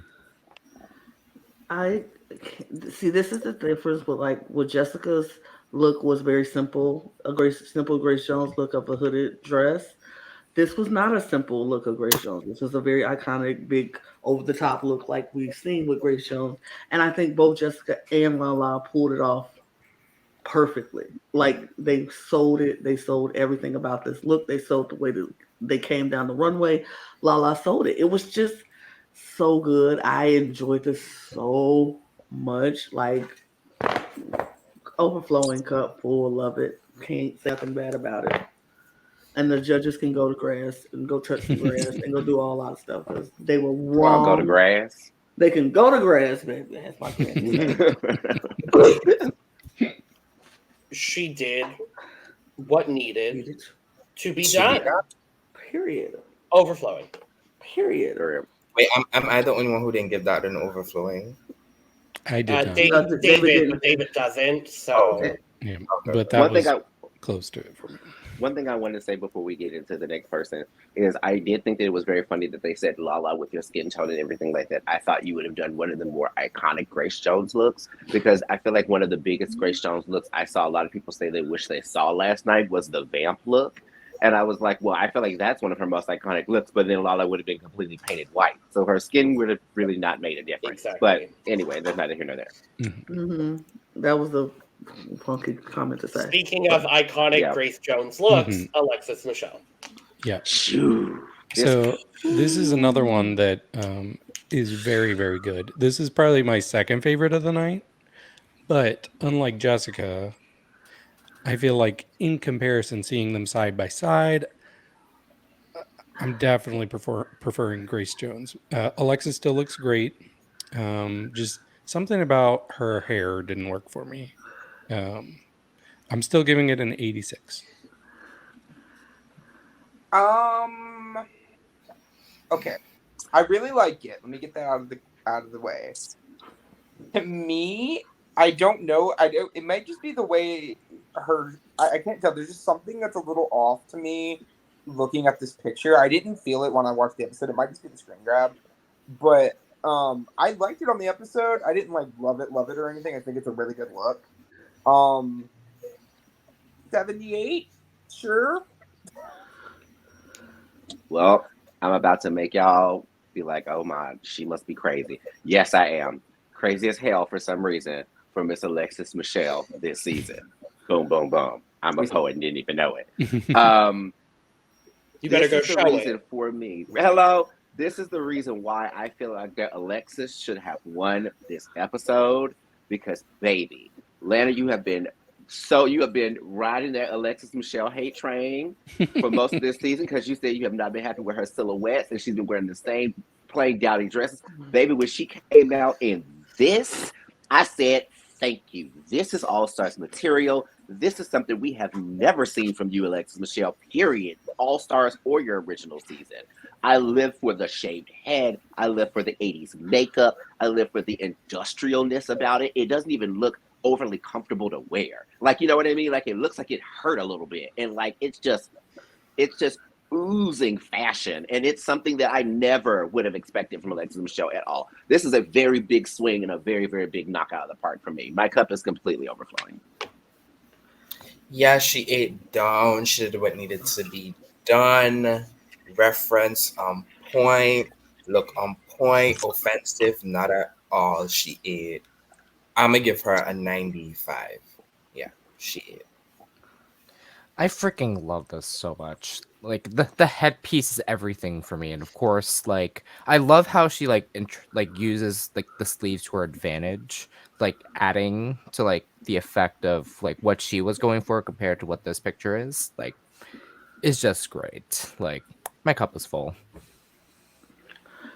So yeah, I was not all on the Alexis love fest that was going on all season for most of people, but I asked for something new, and she gave me something new, and I can't do anything but say thank you, bow down. You did the doggone thing. I love the headpiece. The reference on point. Love the headpiece. The makeup pretty much identical to what Grace Jones did. It was everything. And not only did she give us Grace Jones, but she gave us Grace Jones Alexis because she still gave us the beautiful gown.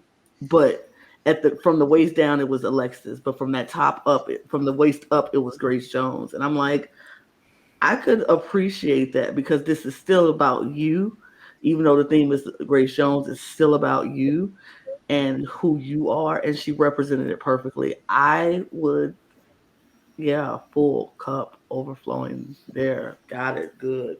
Damn. I give props to where the props is due. She did what needed to be done. Period. Overflowing. I really have. Good job, Alexis. Good job. Yeah. I wish that you were credited for all of your hard work this week. Yeah. The fact that she was not even in the top was criminal. I'm sorry. We'll talk about it. Last of the current All-Star girls is Jimbo. So Jimbo, I've come to expect really good things from her, and I will say I was a little disappointed this week. It felt a bit small, and I don't know. This just was not her night. I did like that she made the hat a wig. That was kind of cool. But other than that, I wanted more. I'll give this a 59. I don't know. I'm not into it. I didn't really like a lot of this for whatever reason. It might be the hair instead of a hat moment that we have going on here that brought me out of it during the runway. That might be what it is. I don't know. It just, I don't like it. 40. Well, I'm going to be very controversial. I loved it. That's not controversial. It's not controversial. It's not. I was like, I thought it was sickening. I lived for the fact that Jimbo put her Jimbo camp on it and changed the hat into a wig. But also at the same time, I love the fact that like one of the like few times this season that she hasn't given us that waka waka clown thing that she usually does. And she was like, oh no, Jimbo can still give you pretty and sexy. The mug was bright. I will very much give Jimbo that. I was like, Jimbo, you're painted down. I'll give you that, girl. The body was right. It was very, very, very sophisticated camp almost. Like it was almost glam camp. Like something that I feel like that we see a lot from Jaymes or something that we never really see from Jimbo. Yeah, very Manila-ish. This is something very that Manila would do. And the hat would probably have a white streak in it. Like very that. So I gave this a 90. Mm-hmm. Yeah, she looks great. I love that she didn't, try and be extra and make it Jimbo, but she was still creative in making the hat wig. I appreciate that she just came out and just served us a Grace Jones look. With that being said, she looks amazing. I'm gonna give her an 85. Yeah. Okay. Yeah, this was really good. Like, I love how it kind of matches the whole like cage dress type thing, and then also adds like an added effect with her with the corset. So, and I love the concept of like the wig as a hat because of course wig hair, everything. Now, I can't unsee this now because like I just had this in my mind. In this picture specifically, why does Jimbo's mug look like Pangina? I hate myself. Not Does it? A little bit. Well, it's very pretty girl for Jimbo. Jimbo doesn't do pretty girl all the time. Mm-hmm. Yeah, that's what I mean. Because like it's very pretty girl, so Jimbo's more so like clown, but very regal for Jimbo to do this. I'll just say that. 90. I think I'm in the middle because I don't hate it, but I don't love it. I feel like it's something. The dress, everything looks good. Like the dress looks good. The hat wig, like very clever, very, creative. I just want some. I don't know what I want, but I want something else. And I think that's what's confusing me. I think Jimbo looks great. I just feel like Jimbo usually gives us so much. I think I'm spoiled. I think Jimbo has spoiled me because Jimbo always goes the extra mile and give us something else extra. And this one was a little bit flat and a little bit laid back, which is not a bad Quite thing. literally flat. Yeah, like Jimbo, and I'm glad. I'm so thankful that she didn't put on a big old breastplate. Like that would have just been too much for me, and I would have been like, okay, now that's just ridiculous. But I want something else, but I don't know what I want. So I think I'm just kind of confused. I enjoy the look. I think it's pretty. I just want it to be fabulous, and it's giving me pretty, not fabulous. So I will give it a 67. I think for me, there's such a level of respect to Grace Jones with this look. And I think that's my favorite part of this entire thing is you can tell that Jimbo is emulating Grace in this very respectful way, but still making it Jimbo with the hat made out of hair and with, the walk and sort of like emulating in a lot of ways Grace Jones in the walk, but still doing Jimbo. This is one of my favorite things I've ever seen Jimbo wear. I'm a really big fan of this. I think it was very well done. I love that we're seeing Jimbo without a breastplate. That is That part. That's the versatility the judges were looking for. Not that they were looking for it, because again, Jimbo's probably going to win the season. Anyway, I don't say that in a negative way. Let me make that clear. However, the respect put onto this is what is going to give. I'm going to give a full cup to Jimbo in this look. I really do. I enjoy it. It's well done and it's well presented. So my cup is full. Right. To Lana's effect, where she was saying that she felt like that she was missing from Jimbo, and I feel like that, like I said, this is why I consider this more of a glam camp take than like a full-on Jimbo camp take. Is what you're probably missing is if Jimbo was doing this as Jimbo would have probably came out with a large facsimile of what's supposed to be that wall behind Grace Jones stuck to his back. Mm-hmm. So he would have been walking around like he looked like the actual picture. Like that would have been the goofy part. We would have been like, oh, Jimbo. You know what I mean? But like, I kind of like that he didn't go that extra clown mile and was like, yeah, I'm going to try to change it up on you guys. Because for me, I do agree. I feel like Jimbo's probably going to win this season. But at least this adds a little bit more versatility to the resume of what he's going to get going into the finale. So it doesn't look like everything was just handed to him. You know what I mean? Like, I feel like that I'm glad that I get to see something a little bit different. Okay, let me retract because I keep looking at it, and the more I look at it, the more I like it. But I also understand the respect level that you mentioned, Logan. That kind of was like, yeah.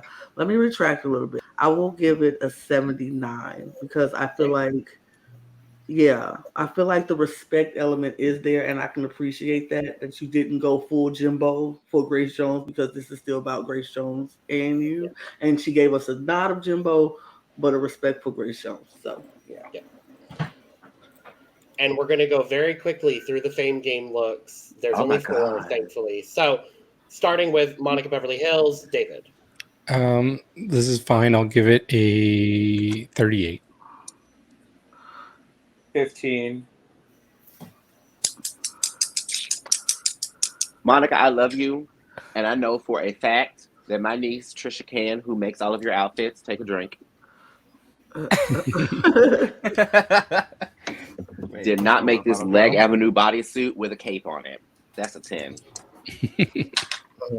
I'm gonna just say this really quick, Monica. I'm gonna need you to lend me some of the H&M and Forever 21 gift cards that you have, so I can get me some. Please, Maybe. absolutely not. Absolutely not. Dang. Okay. It's passable, but I wouldn't say it's like groundbreaking. Literally, she's breaking the ground. But that's fine. 40. And that's generous. 10. 12, and it's just for the tits. Naysha Lopez. Can you? I'm amending my score to a plead. Cool. Okay. Naysha Lopez, David. Yeah, don't really care for this. This is a 25. Hey, Kennedy. It's a broken fucking cup. Moving on.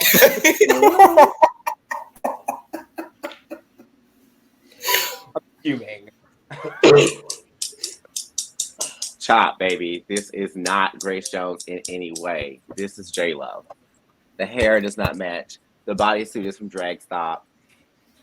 3. 3. I'm pleading. I'm sorry, miss. But, Interesting. Like, I feel like this is an opposite for me. Like, I actually like this in a way. I say in a way, not like. But I do see where you're coming from because it's like, just because it's white and gold. This is black and gold. But I do agree with the wig. It's not giving Grace Jones. So, also a 40. I'm pleading because this is horrible. Eve, can you break out those chopsticks again real quick for me, darling? I will say it is a gorgeous bodysuit, but because I've seen her in quite few of those, it's time to switch it up. And also, it's too much of a contrast. What is the head? What is the headpiece on her head that in no way looks like the one Grace has on her head? Now, I In no way. comment on the bodysuit with that up, Mr. Talented. I appreciate. Plead. Miss Kasha Davis. Other than it being kind of wrinkly, I really like this. I'll give her a 60. You know, last week I was there was a joke made that this is who I'm voting for. Fame Games. No, This is your Fame Game winner. I'm voting for the Fame Games. This is who I'm voting for the Fame Games. This is a solid 90. I really love this book. I will agree with David. I do see the wrinkles that do kind of bug me because I feel like that it's supposed to be like a pleated fabric and it's not really like accordion kind of pleated like the other one is. It's just kind of pleated like on top of each other, so it looks kind of dowdy. But I like the hat and I love the concept, and I feel like that she's reaching farther than any of the other girls in the Fame Games has that I've seen so far. I mean, just wait. A couple to see. So for this one, since we're going in order, I am going to give her 85. Yeah, this is all her comfort zone. She looks great. Lana needs to see the back of this dress. No, She does. no. You don't. This, I'm gonna give her a 90. Just the wrinkles. Yeah. No, this was great. Very out of Kasha's comfort zone because, like, I don't think I've ever seen like a dress like of Kasha that's bigger than what she's used to. So this is great. Also a 90. Is Lana looking up right now? I don't know. Am I? Were you looking at the? Were you trying to look for the look? No, I was. My niece called me to wish me a happy birthday. Kennedy called me to wish me a happy birthday. I love this for Kasha Davis. I think this is so much better than anybody who we've seen so far. And so I can do nothing but be happy about that she's going above and doing something extra. This week, Brooke, I will probably agree with you. I will vote for Kasha Davis if this was the look for this week. Because just wait. Just wait. Wait a minute. I'm just saying for this week, maybe, possibly. I will probably vote for her, but I love this look. I will give it a 85. Ass out Kasha Davis, period. It's a 90. Her. Darienne fucking Lake. Yeah, this was good. I forgot about this one. This is a solid 75. So it's time for the Brook to pull a weird reference that they got when they look for the first time. I really did get Jafar from Aladdin out of this, but I'm here for it. Oh my God. Yeah. You see it too. Yes, I do. Regardless, Darienne is making me have pause on if I'm going to vote for Kasha or not because she's been killing the Fame Games since she got the boot. This is a full. So for me, I have one objective question because I didn't see any of the Fame Game runways, to be honest with you. Is the bottom of Darienne's outfit pants or one outfit or like a dress? It's a skirt, so it's all one dress together. I pulled a really weird shot because there were a lot of weird shots with her runway. So it's an angled gown that goes in at the waist, out in that kind of angle, and then it goes down in almost like a geometric silhouette. Okay. So that's what you're missing on the bottom. Okay. So for me personally, I do not hate this look at all. I think it's very sickening. I think it's very risky for Darienne. It's not really along her style point of view. So I think that's really kind of sickening. I do agree. I did get Jafar vibes from this. I got Disney villain for some reason from this.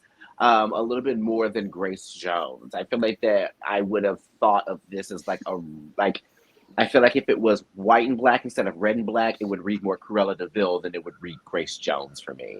I'm not that crazy about the fact that the hats don't match. I do wish that the top hat that she had, it could have been the same size, but just all completely black.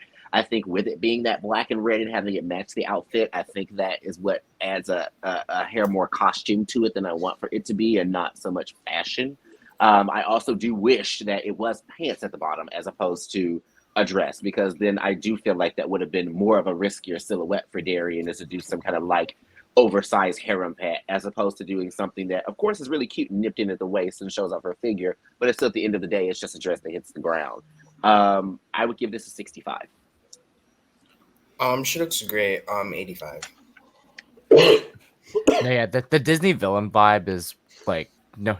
Now that Brooke mentioned that, I was just like, oh, lovely. Yeah. But and then when Eve mentioned Cruella de Vil, it's really giving Jafar meets Cruella de Vil in a way. But not bad. I do agree. I wish the hat was more like less than over the top. But overall, I like this. This is a 75 for me. I didn't hate it. I didn't hate it. I liked it. It was cute. It was, yeah. I would give it a 70. For me, she did what needed to be done. Yeah. Overflowing. This is one of my favorite. Thank you. This is one of my favorite things Darienne Lake has ever worn on Drag Race, and I keep saying that. I'm so happy that I'm going to keep saying that. This is my Fame Games winner right now. Okay. Darienne is impressing me every week with the runway. Call her Darienne is currently my Fame Games winner. She has impressed every episode except for that Billie Eilish. I wouldn't say that she's my current Fame Game winner, because I feel like that I've been growing so much warmer to a lot more of her looks, like some of the last couple of ones. I still feel like the first couple of ones to me were a little bit safe. Like she was almost kind of getting in the groove for me, but I get that. Yeah.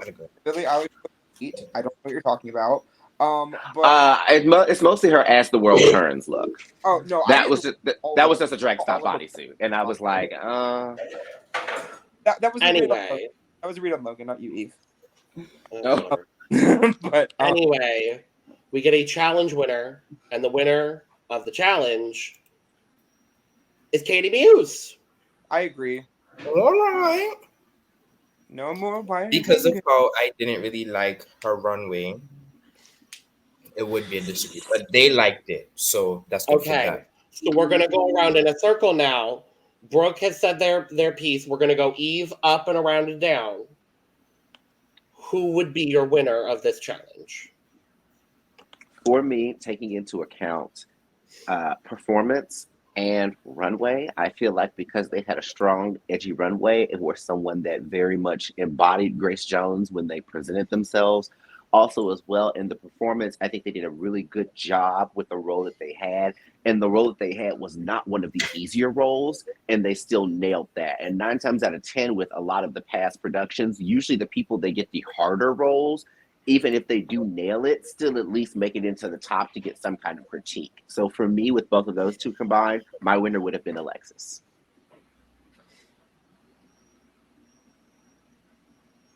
Mr. Talented. Oh, I'm sorry. Yeah. I feel like I scored them the same amount on their outfit. But to break the tie, I'm kind of gonna have to say Lala Ri and Alexis a close second. Definitely. No, for me it was Lala Ri. I was going to say Lala. I thought I felt like the outfit and yeah. I think Eve is reading my mind because legit every single thing you said is exactly what I was going to say. My winner was Alexis Michelle.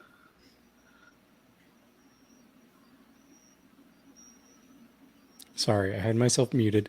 Yeah, my winner was hands down the only one that made me laugh a lot and really killed it with the runway, and that's Lala Ri. And I would have picked Kandy. I know I already said I would have picked Kandy just because I think I don't count the runway much when it comes to challenges. I never have. And I think in the performance, Kandy is the performance I want to keep rewatching. So Kandy was my winner. Yeah, she did great. I love the performance. Yeah, don't get me wrong. Kandy's performance was great. That song. I think Kandy, Lala, or Alexis could have won this challenge, and I would have been. Yeah. Yeah, I agree. Yeah. And we unfortunately have a bottom two of Jaymes Mansfield and Kahanna Montrese. We already talked about our bottom twos. Lip sync assassin. Angeria Paris Van Michaels. My mother. A lot of people said, now, are you bringing back Lipstick Assassins or are you just bringing back girls from season 14? Because I love Angeria. Like, the girl is sweet as apple pie with ice cream on top. But Lipstick Assassin. She's a park and bark kind of girl. So it's like... I would say that before this episode, I would have tended to agree with you. However, this lip sync for me proved why Angeria is a lip sync assassin. And I do think there were a lot of lip syncs on season 14 that Angeria killed. Radio, for me, I loved Angeria's performance in that. But that's just me personally. And they're lip syncing to... My Cabbage Patch Queen Goddess. Like, come on. Mm-hmm. And they lip sync to I'm Not Perfect, But I'm Perfect for You by Grace Jones. Of course. I will agree. Yeah, this song was very fit in Angeria's wheelhouse of like how she commands when she performs, with it not being, because I mean it's Grace. Grace Jones wasn't a kicking and bucking and splitting kind of performer anyway. So like this was a tough one, but a good one. And I think this shows how much they've like refined the lip sync assassin twist from like season 5 when Kennedy Davenport got Reba McEntire. To like people getting songs that really match their vibe. I think the only person who really for the season was Pangina. And so, I mean. Well, no. Also, at the same time, when they gave Chanel, what was it? Bad Reputation. Yeah.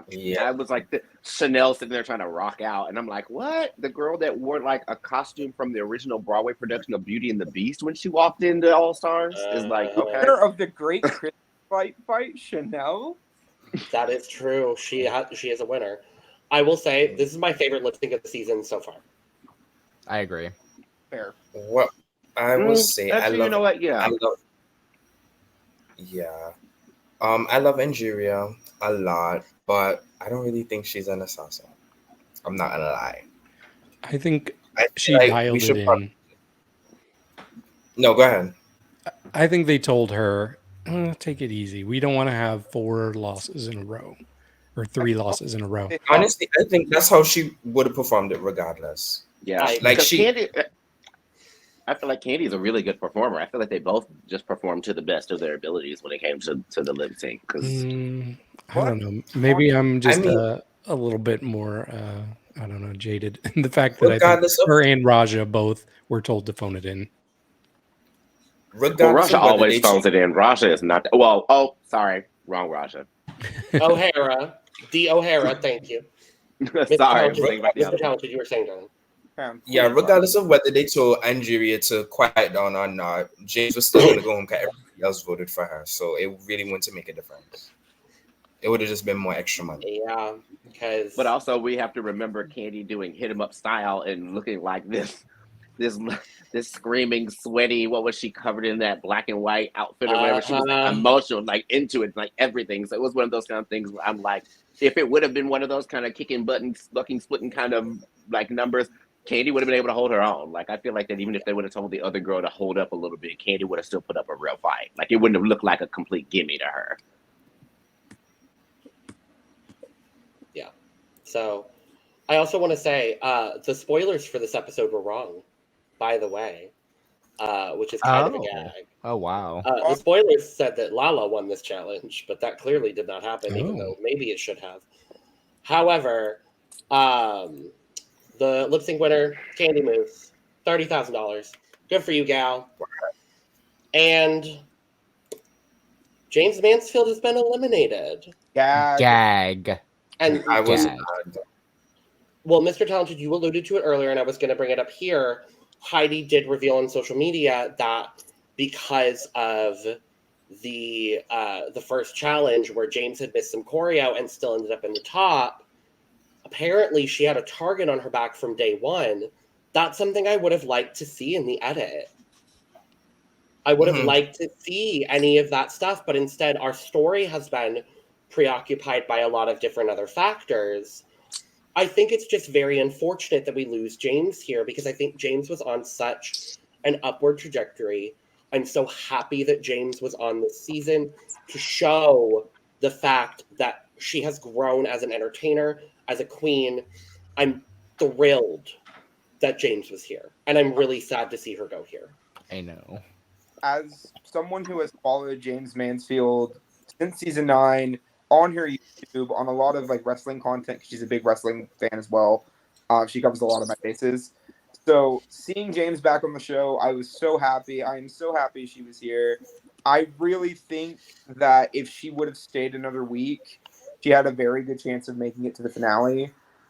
Especially knowing next week's another fucking comedy challenge. Yeah. But, you know, like, Jaymes almost guaranteed to make top 5 at that point, probably even the finale by then, and I think this is going to go down as one of the most controversial eliminations in All-Stars. It's already been very controversial on Twitter, so if you want to look into that. But And the preview. Oh, yeah. Yeah. I mean, honestly, like what happened to we voting on track record? Like this whole conversation on everybody was saying, "Oh, we're voting on track record. We're voting on track record." And if we voting on track record, Kahanna's still there, and we voting on track record. Like Okay. I don't.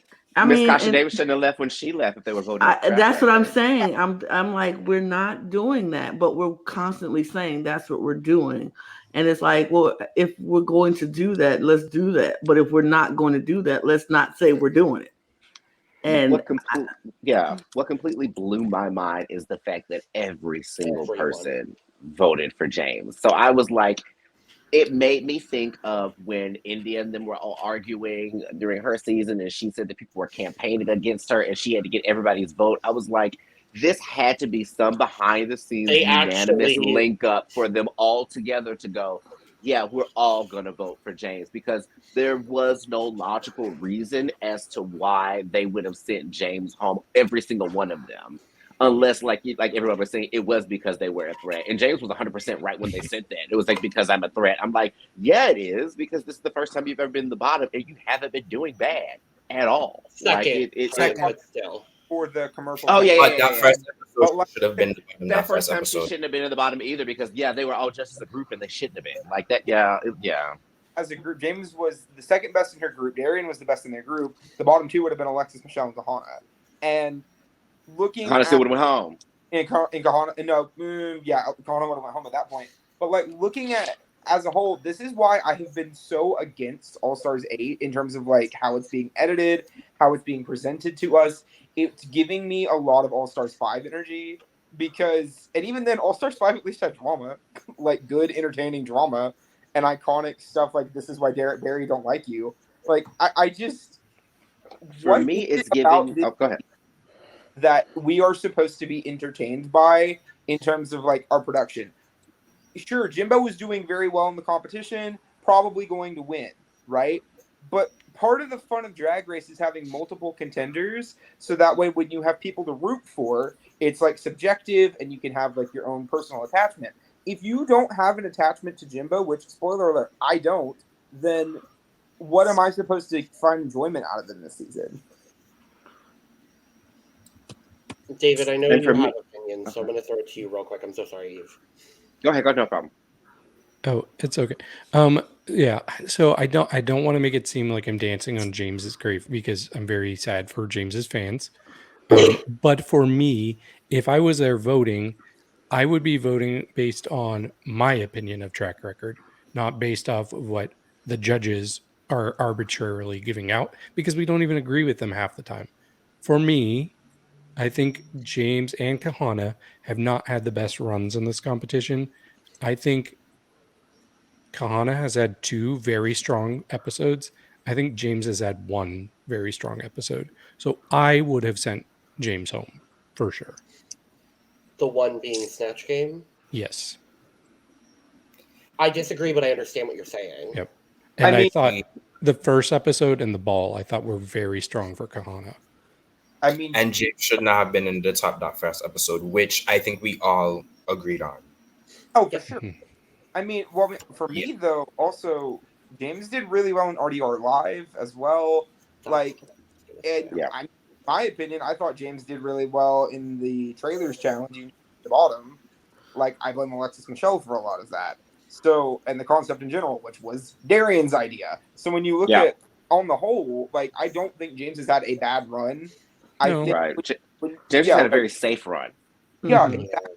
Kahanna, outside And of I personally like Kahanna better as the cat than I like Jaymes in RDR Live. Okay. Fair. Oh, I didn't. But I understand. For me, I feel like the issue that I'm having with this season is it's not making me think of All Stars 5. It's making me think of All Stars 7. How it had gotten to a point where it did seem like all of the challenges and everything were tailored for a specific person, or the track was set up for a specific person. Like even Kahanna commenting on it for next episode, saying, "Oh my God, another comedy challenge." I just thought about that. I was like, "Wow, this makes me think of some of those other seasons where it seemed like almost all the challenges were all either comedy or acting challenges." So those were the seasons where you had people like Jinx or like Bianca shining out of nowhere. Even and they didn't have that many makeover challenges or design challenges or things like that. Like I don't know if we'll get a makeover challenge this season or not. You know what I mean? Or another design challenge. If the next one's going to be a comedy challenge, and then we'll have one more challenge before the finale, right? Yeah, and the other thing for me too is because we've had literally this is going to be the 4th comedy challenge out of 7 episodes. Like take that into consideration. That's some season 7-ish. Like we're it's kind of borderline ridiculous here that we're not getting a variety of things to look at, because really when you think about it, we've only had the ball, 2 performance challenges, and then 3 comedy, now 4 comedy challenges. We haven't had a girl group challenge. Yeah, we haven't. But it's kind of, episode 1 is kind yeah, of we did episode 1. kind of.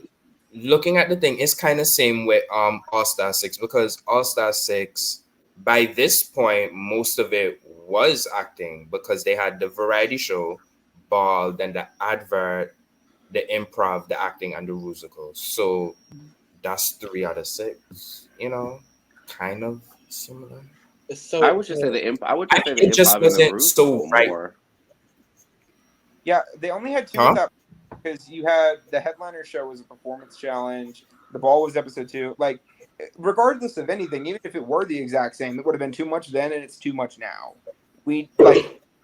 I am so sad we're not going to get things. Probably, there's no way we're going to be able to get a sewing challenge and a makeover in the season unless they make the makeover a sewing challenge, which they will never do. So, like, yeah. From what we understand, just to quell everyone's curiosities, and then we'll close out. Allegedly, the season is 11 episodes. Allegedly, there is a makeover. There may or may not be a comeback. It should. Yeah.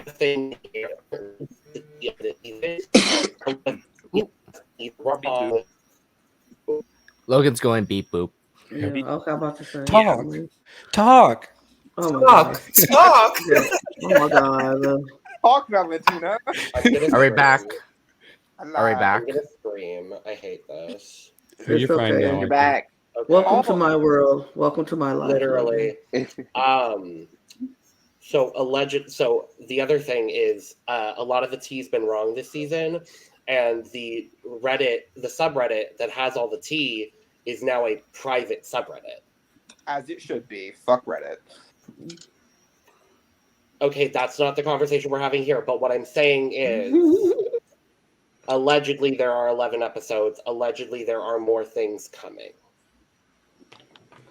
Well, and on that note, we'll wait and see. we'll wait and see. Thank you so much for joining us for All Stars 8, Episode 6, our 2-hour extravaganzas, which is usual now and we're used to it. So thank you for joining us. 3. It used to be 3. Like, comment, share, follow us. Do the YouTube things because you're on YouTube. You know how to do the YouTube things. Get your merch. Do the things. Follow us. Follow each of us. Do things and stuff and stuff and things. Yeah. Cheers. Cheers.